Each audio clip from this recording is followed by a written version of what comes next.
Welcome to the No Filter, No Apologies podcast with Rebecca Sachs and Katie Shapiro.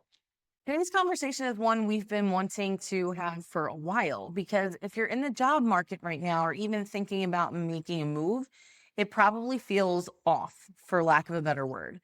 And on paper, the data says that the market is stable. Jobs are still being added. Unemployment is relatively low.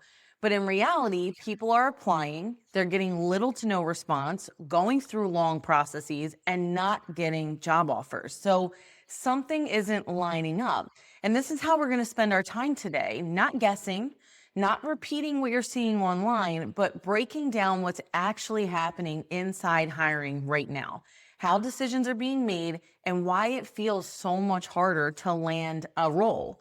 And between Rebecca and I, we've spent years inside of talent acquisition, workforce strategy, and recruiting leadership. We've been in rooms where hiring decisions are made, where roles get approved or paused, and where candidates are evaluated beyond what's on paper. So today, we're going to give you that perspective. Also, this episode is airing on Pay It Forward Day, and for us, that's not about generic advice. It's about giving you access to information that people don't usually share and helping you understand how to actually navigate this job market. So with that, we'll jump right in to talk about what's actually happening now. And I think that there are jobs that are available, but the amount of people that are seeking those jobs are 3 to 10 times the amount that are typically looking for jobs. If you look at the amount of layoffs that have happened over the last 3 years, it's consistent. Every month, there's another organization laying people off. And so instead of there being 100 project managers competing for a project manager role, now there's like 10,000 people competing for one project manager role. And so if there are jobs, there's just not as many as the people are that are currently unemployed. And I don't know why the data is not reflecting that accurately. I don't think a lot of people are reporting the information properly, but yes. I think that's what makes it confusing, right? It's because from a headline perspective, everything still looks normal. It's still sitting, it looks fine, I guess. So jobs are still being added and unemployment is hovering for now. But the experience that candidates are having specifically is a completely different story. So if you're a candidate in the market right now, or even someone just passively exploring, you're looking going, what the hell? This makes no sense. This is not my experience. And I happen to think it's because hiring has slowed down so significantly. Companies are being really, really selective with the roles that they have. So the expectations of each candidate are higher. And so there are still job openings. To your point, there's a lot of candidates out there in the market, but fewer candidates are moving through the processes to the point of getting offers. And then that gap is what everybody is feeling. Everybody's sitting in the gap, and there are jobs, but access to those jobs has become so much more difficult. Yeah. And when you think about it, everybody's going through the same application process online, submitting their resume and not hearing anything back, or just getting one of those generic automated emails saying, thank you, somebody will be in touch. And I can tell you from personal experience, I applied to jobs back in October and in the beginning of March was getting a rejection email. And so I understand cleaning up your systems, and that's probably what they were doing. But at that time, why aren't we on a weekly or bi-weekly basis those emails out instead of letting people sit and wait? And then it's just there's a different way to navigate the job market now than the traditional applying. I mean, listen, 20 some years ago, you'd walk into a place of employment and fill an application. There was no online applications, right? And so now you have a more efficient, quicker way to get into the organization or get your information into the organization, but expecting a response with the amount of applications they're getting isn't really realistic. You think of all the recruiters out there that are unemployed right now, they've cut headcount in that space too.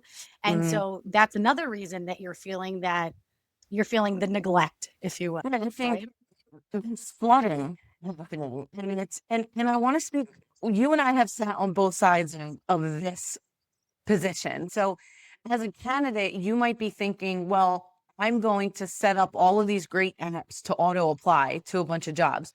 But Right. there are millions of people doing the same thing. And when you Yeah. do that, you just become another resume in the automation wheel and you're flooding these companies. And to Rebecca's point, they're cutting down on their talent acquisition headcount. It's all often one of the first groups to be laid off in Yeah. companies because they don't see the value in that. They transfer that responsibility to hiring managers.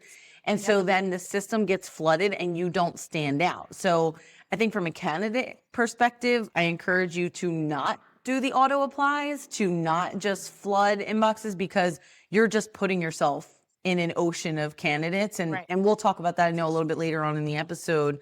And then to your point, there's further delay because on the hiring manager side, you now have less support in processing those resumes. You're flooded on top of your regular job. And there's a Yeah. lot of bureaucratic things happening at the top that might be holding you up from hiring. Yeah. And I know some of the things that we've seen is you have your typical hiring manager. They love the candidate. They want to move forward.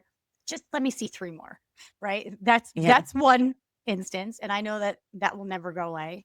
And then you have the, well, I really like this candidate. Maybe not, your leader's not bought into that candidate yet, even though you're the one that's going to be directly managing them. Mm-hmm. Or there's the compensation piece, right? And so if you have to go and you believe this person's worth more than what the position's approved for, you have to go and get that approval. And that could take, I mean, we've seen it take 3 weeks as opposed to just, the max it should take is 72 hours, but that's thinking logically and thinking about the candidate, where normally the logic doesn't come into those type of situations in larger ones. I want to give our candidates some insight to the flip side that hiring managers and companies are experiencing right now too, in that you might be going along and you open these jobs and they get approved, and then you turn around and your manager says, hold on, because the manager is aware that there is a layoff happening in a separate department and they might be moving some internal candidates over to fill the roles that you have, but that decision isn't public yet. And so I hear a lot of times candidates will be like, well, these companies are posting fake positions, or why did they wait 6 months to then tell me it was filled by an internal candidate? And Right. sometimes that is it's poor management of their recruiting process. I don't want to take away from that being a very real experience. But then Right. sometimes it is organizational changes happening simultaneously and they clash at an opposing time. And Yeah. sometimes recruiters aren't aware, hiring managers aren't aware until it happens. And then everybody has to react quickly to that. So I think that's just an added level of insight for our candidates to consider, that Yeah. these roles might in fact be real and people might be operating through the process with you with full integrity. And then the Yeah. company has to react to the market or react to something going on. And they make decisions that negatively impact you and, believe it or not, negatively impact your recruiter and your hiring manager as well. Right. I think Yeah.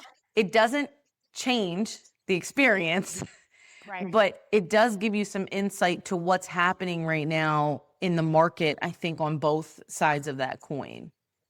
Absolutely. Yeah.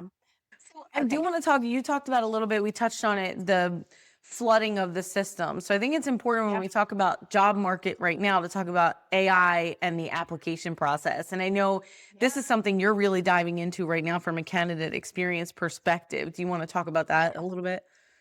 Yeah. I actually, it's funny. It's funny. We are talking about this because I have been doing some deep dives into the AI tools that recruiters are using. I'm aware of a few of them, but there's hundreds out there. And so I I need to dive deeper to really understand what they do and how they operate. But some of the ones that I'm aware of do the automatic scheduling and automatic screening. I know we've had this conversation before. And while I am a believer and a user of I don't believe that AI is ever going to be able to see things on a resume that you or I, as a recruiter by nature, will see. Right? There Yeah. are certain things that stick out to me, and their resume could be complete crap. Not gonna lie, but there could be one term or one type of experience that I'm like, oh, I have to talk to that person. And then that's when I coach them on their resume so I can present them as a solid candidate to my hiring manager. But I do think AI is doing us a disservice in screening resumes. I think that it is disqualifying people before it ever truly qualifies them into the process to be able to know if they're a good candidate. And we all know people are not professional resume writers. That this is not what they're. AI may make them a great resume, but it still may not stand out next to the next candidate. And I think that's the biggest problem I have with the AI screening resumes. I also think the first conversation with a candidate should be with the person, not an AI chatbot, not a ton of questions. It drives me bananas as somebody who is actively in the job market. I would apply to one organization. It was a staffing company. I will not name names, but I don't appreciate that I would get an email saying, have a chat with so and so via like a text thing. And I'm like, this doesn't show my true capabilities, right? I need to have a conversation with someone because things are taken so far out of context in text and not being able to hear the inflection in someone's voice and how they articulate, like who's to say I wasn't using Chat GPT to respond to the question? I wasn't, but who was to say people aren't doing that? And so you don't truly know the person's capabilities unless you're actually having a conversation with them. I do think you have to be intentional in how you use AI to replace certain pieces of your process. Yep. And recruiting and hiring is such a human process.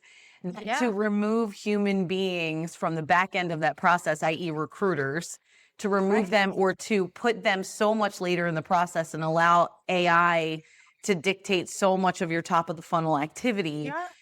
I agree with you. It really does do a disservice to you as a company. But on the flip side, I want to challenge candidates too, because AI tools for applying to jobs are so robust and they're so easily accessible now. Like we talked about that bulk application, that if you want to stand out in this market, the recommendation is to go a little bit what we would consider old school today. And don't go through these major job boards or job apps, because then you're lumped in. What a recruiter sees from a source perspective, you're lumped in with these sources. If you go, you can use those job ads and boards to call out the jobs you're interested in. And the ones that you really want to go for, get to that company page. Apply directly through the company page. And then I think if you are using ChatGPT or Claude or any other AI tool to help you draft a resume, you've got to add a prompt in there that highlights what problems you solve for specific organizations and what impacts to outcomes you've had versus just listing bullets from your job description on there, because that's going to differentiate you as well as you apply.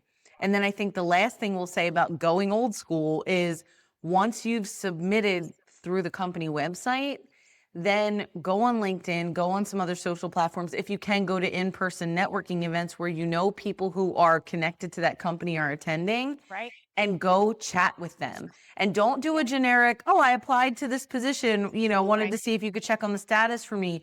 You go to them with I was really excited when I saw a position in your company because I see that you all are working on implementing X system, and I've done this in 2 other companies before. I would love to chat with you about what you're doing. This gives you a direct connection to the company, the job, the person, and a problem that you could solve, and you instantly differentiate yourself. So I think AI on both sides, there's an opportunity there. Yeah. And I just adding to that, if you think about the conversation we had a couple of weeks ago about your network, continue building your network with people at organizations that you want to be at, that you aspire to be at, companies that you believe in their core values, you believe in their mission, and build your network with people, build a relationship with someone. It doesn't have to be because you applied to the job, but if you aspire to be there, build out those connections, because when it comes time for needing a job, if you have a contact there, you're more likely to get an introduction to that hiring manager, recruiter, whatever the case may be, than if you were to just apply and then try to build that relationship. AI is flooding the system. You're removing recruiters. Hiring managers have less ability to get through the volume. Therefore, candidates are having a more impersonalized experience. And Yeah. everybody's talking about how AI is great to improve the process.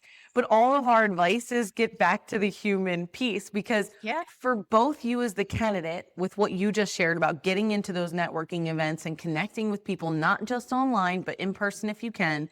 But then from a hiring manager perspective, it's so much easier if I meet you at a networking event or I meet you through someone, through my network, and I go, oh, I met Rebecca and she really impressed me. And actually, she's worked on implementing this system before. I have her sending me her resume. Now, your resume is going directly to a person. That person has put a face and a voice and experience to the name, and they're going to move you through. So, as much as organizations from the top down are putting AI to try and automate these processes, everyone has to sort of go outside of that to reconnect. They have to circumvent it right now because everybody's still navigating the best way to do this. And the best way to do it is to connect human to human Absolutely. as much as you can. And I do think, again, from personal experience, I've been volunteering with an organization, and the impact my contributions have been significant. And, hearing the kudos for that. So if I were to ever pursue an opportunity with an organization that is associated with someone within that organization, they'd have no problem referring me. Right. And so I think that's another key takeaway, is that if you have organizations that you can go and volunteer with or network with, get in there, show what your value is, so that moving forward you have those advocates that you build within your network. And I think too, for hiring managers, um, think about your hiring process right now. With what we're telling you is happening in the market, this gap that everybody is sitting in between what the headlines say and what candidates are experiencing and what companies are experiencing. When you think about your process, if you're doing more than 3 interviews, you've got an internal problem. Absolutely. Either you are not secure in what this job really entails, or your interviewing skills are weak, or your interview process is weak, or you have way too much red tape at the top. Right. But your interview process should be 3 max. And then you should be able to make a decision. And I think the challenge for hiring managers right now is the market is so flooded. They're like, well, let me see more candidates. Let me see more candidates because I know that they're out there. But when you look at the gap and the experience that candidates are having, you may interview 3 more, but you realize that number 1 was still the one you wanted to go with, and number 1 is now gone.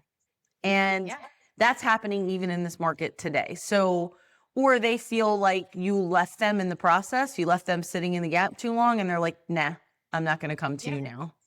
Well, and you got to think about it this way too. The way that you treat the candidate through the hiring process is the way that they're going to be treated when they come to work for you. And so if you don't communicate with them, guess what? Once you start working there, you're not going to get communication either. And so candidates see that, and then they're going to, if they are in dire straits to get out of where they are, if they are employed, they're going to take the next opportunity that comes to them. They're not going to sit around and wait for you to make your decision, because it's not on their timeline. And I think a lot of hiring managers don't realize that. They're like, oh, it's such a great opportunity to wait. No, they won't. Yeah. And what's really interesting is, I think people look at this now. It was an interesting factoid that's happening in the market now. But it's not unique. It's happened before, but it isn't frequent. And it's that the long-term unemployed, which is 27 plus weeks, that's at 1.8 million right now. So people who are extremely qualified are sitting unemployed for a much longer time. And when you are a candidate and you start getting offers finally, you're going to take them because you've been unemployed too long. Unemployment only runs for so long, doesn't really cover a lot. So hiring managers need to move swiftly on the talent that they want, even though it's technically an employer's market right now. You need to be very careful and make moves on your talent at this time. So I think there's some data we wanted to share from the March job report just to give some insight and put numbers to it. I think, you and I always talk about quantifying everything for people. You have to quantify. So there were 6.9 million job openings, 4.8 million hires, 3 million quits. So people are quitting at a much slower rate now too. People who are in jobs are not moving because they might be fearing layoffs. There's instability in the market. You don't want to make a move to another company and then be the lowest person on the totem pole. So you're going to be in the first round of layoffs. So people are really staying where they are. And that quit data is changing too. And both candidates and companies are transitioning that through that as well. What were they calling it? The great, was it because we had the great not the great, there was where everybody was resigning back in like 2020, The great resignation, the great restructure, the great bullshit. Can we stop putting these ridiculous labels on everything? It's a market trend. I don't know why we have to put these bougie ass titles on everything and make it something the great resignation. Stop it. What they were calling it, like the great retention or something. I can't remember what the title was or something, but it was about people didn't want to quit and they were just taking a stand and staying in their roles. But it happens with every type of recession that the market goes through, right? Because it is all cyclical. There's ebbs and flows in the job market all the time, and we will bounce back. The economy takes a little bit of a downturn. We will bounce back. We will figure it out. The AI is not the end of the world and the end of jobs. There's going to be a way that people figure out how to generate income and make money again and get back into the job market. It's just so dramatic. It is. Can we all just, pendulum always swings the other way. It is an employer's market right now. It will stay that way for a little while. Then it will swing back and become an employee's market. These are the ebbs and flows that you're referencing. And every time the pendulum swings back, we don't have to call it the great something. It's just the market reacting to the pendulum swings that continue to happen. And the goal, I think, for us and for our audience is to give you information. Knowledge is power, but beyond that, knowledge without action isn't power, right? So you've got to take some action. So take the information. Yes, take the information we're giving you today and apply that moving forward and cut out all of the noise and the fun labels and the drama and just go, what is the reality of what we're in? We are in a gap, as we've covered it. And you've got to recognize what's happening in that gap so that you can navigate it. Because let's be real, people are struggling financially right now. There are so many experienced people out there. There's so much uncertainty in the market, in our economy and everything. So you've got to be strategic. You've got to get creative. You've got to get, roll up your sleeves, especially in the hiring market. And you can be frustrated, but don't let that frustration deter you from, if you're a candidate, doing the right thing to try and position you in a better place to get into jobs. And if you're a hiring manager, to connect yourself with the right talent. Yeah. And like I said, continue to network, right? That regardless if you're looking for an opportunity now or not, you have to build out your network. It's the only way that you're going to be able to continue to expose yourself in a way and get those advocates that you need if you ever do find yourself in the predicament of not being employed. I think that you just made a great point. I know we're going to give our audience 4 moves that we recommend right now, but before we even jump into that, is you can't be reactive right now. Everything in this market is telling you that it's unpredictable and that there's this weird disconnect. And you cannot wait until something affects you to react. So if you're one of those people who are holding on and not quitting, that does not mean that your resume shouldn't be up to date, that you shouldn't be networking. You need to be doing all of that regardless, so that, God forbid, you're a member of a layoff or your company has to downsize or anything, you are already ahead of that game. Absolutely. So the 4 moves, one of them is one we were just talking about, right? Which is fix your positioning. Understanding that you are competing with millions of other candidates who are in the market who are also using those AI tools. So if you want to differentiate yourself, number 1, hiring managers and recruiters, they care about what changed because of you at a company. That's what they care about. If I look at your resume for 10 seconds, I should know exactly what you do and why it matters, not bullets from a job description that I've seen our HR department write too, So you got to do that. 2, if your strategy is applying to 50 jobs a week, stop that. I know it might seem like I need a job. Yeah, but pause and strategize. Right, Right. Rebecca? So you're just competing in the most crowded channels possible, and Right. increasing the amount of applications you're doing is not increasing your odds. It's increasing your frustration. Absolutely. And then change how you apply. So don't just submit an application. Submit the application and then create visibility. So Rebecca talks all the time about your network being your net worth. Yep. Say it to yourself over and over again. Yep. I'm gonna have Rebecca shout it out for us. So apply, but then reach out to people who are connected and make yourself relevant. Show how you solve the problem. Don't just check in. Yeah. And I will say one of the beautiful things about LinkedIn is that it will show you who else is connected to that person within your network. So you can use somebody else as your way into the conversation and build the relationship. Don't just jump in and say, I applied to this job. Be able to have some common ground, talk about their experience, how you aspire to be like them, whatever the case may be. So you aren't just, hey, I applied, help me out. Have more substance to it. We spoke a lot about not just in the job market, but also when you're in your current job, your network should include people who have access to rooms that you're not in. And it does apply here as well. Who you know, they know you, they know the work that you do, they know the impact that you make, and they will advocate for you in rooms that you don't have access to. This is no different. So if you're one of those people hanging on to your job, you should have those people in the company for you, those advocates. And if you are losing your job or you've just been laid off or you've been laid off for a little while, who have you connected with that's advocating for you in rooms that you're not in? This is critical. Right. Yeah, absolutely. So as we close out today's episode, we do want to leave you with next steps. We gave you those 4 moves to make, but if you're watching the market and you're trying to make sense of it and you want to apply, this episode is airing on April 28th. So we're just a few days away from the jobs report coming out in May. That'll give you some insight, more insight into what's happening in the market. And also the JOLTS report, which is another important ones. The jobs report is the headline that you all hear about. It basically tells you how many jobs were added, what employment looks like, and whether the job market is growing or slowing. So what you want to pay attention to, and Rebecca, chime in here if you think it's something different, but like job growth being up means that companies are still hiring, even if it doesn't feel like it. Unemployment goes up, that means your competition is increasing. So think about what we talked about from applying. If unemployment is steady, that means the market's still stable, but it's not easy.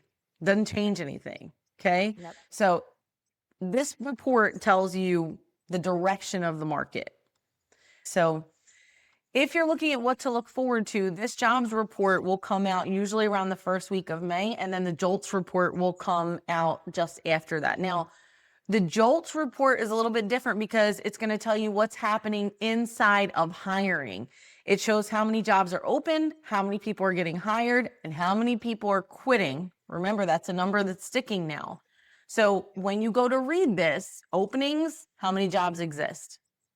Hires, how many people are actually getting hired? So you can look at the ratio between those two. And quits, how confident people feel in leaving their jobs. And you're going to see that we keep seeing it go down. So in our current reality, the openings look decent, hires are lower than people expect, and quits are down. So if you want to put this all together, when you hear the job market is strong, that's based on job growth. But when it feels really hard to get hired, that's what's showing up in the hiring data. Okay? So don't just listen to the headlines.